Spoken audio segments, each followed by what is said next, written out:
This car has got so much guts behind it.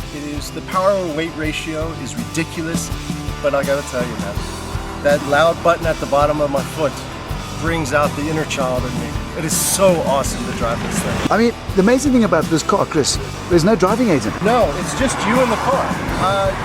It's actually one of the better driving experiences I've ever had. I've had the vehicles with the anti-lock braking, the stabilization, making sure that the power goes to equal tires.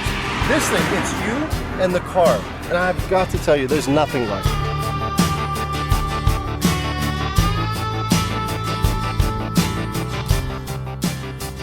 A 1994 kit car. The parts came from Cab GT down in Cape Town, assembled up here in Johannesburg, and originally the vehicle was a classic navy blue with dual silver racing stripes across the vehicle.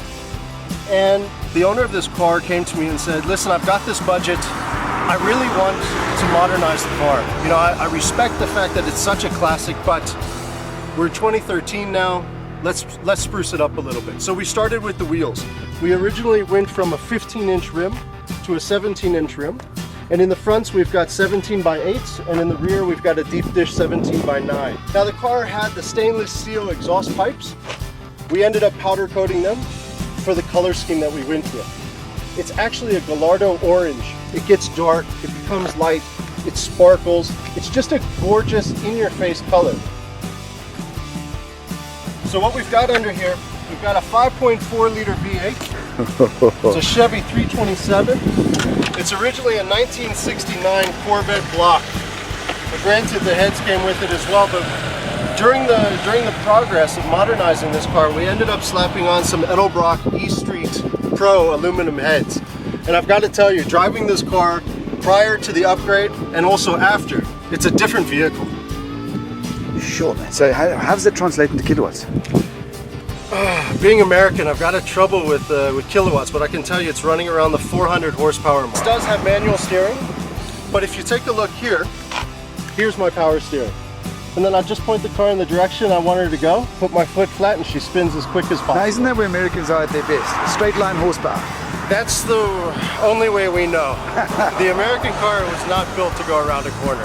But I think that's why you're getting the best quarter miles, right? Absolutely. Gosh, this may as well be a racetrack itself, Chris. Absolutely, man. It's interesting, you see how cars attract attention and they bring people together. Hey guys, thanks for joining us. How's it? Okay, so I don't think you stopped because of us, we're too ugly. But it's definitely the car. Come and feast your eyes, guys. How's it, guys? How are you? I'm Chris. Nice to meet you. Nice to meet you. Awesome. So what do you guys think of this thing? You want to hear it?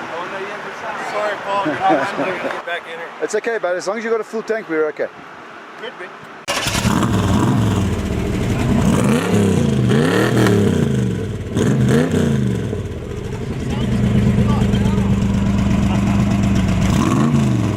I think that was a quarter tank of fuel.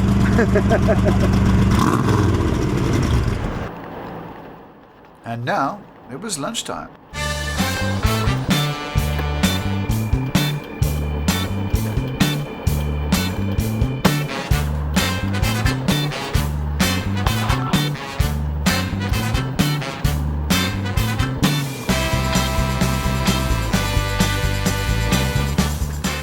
Lunch over, and the crowds were assembling.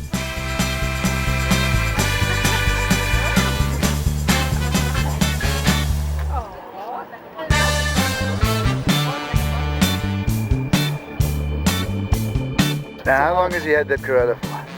I know you. You're from Mr. Dingo. Oh, Can't a man hold a decent interview with us? So how long has he had that Corolla for, bro? 3 years. What's the mileage on? 184 now. It's going to be 1.1 million now eventually, eh? That's what I'm hoping for. A good car. No, Corolla's a good car. Oh, brilliant. That's a gorgeous car. Take it out.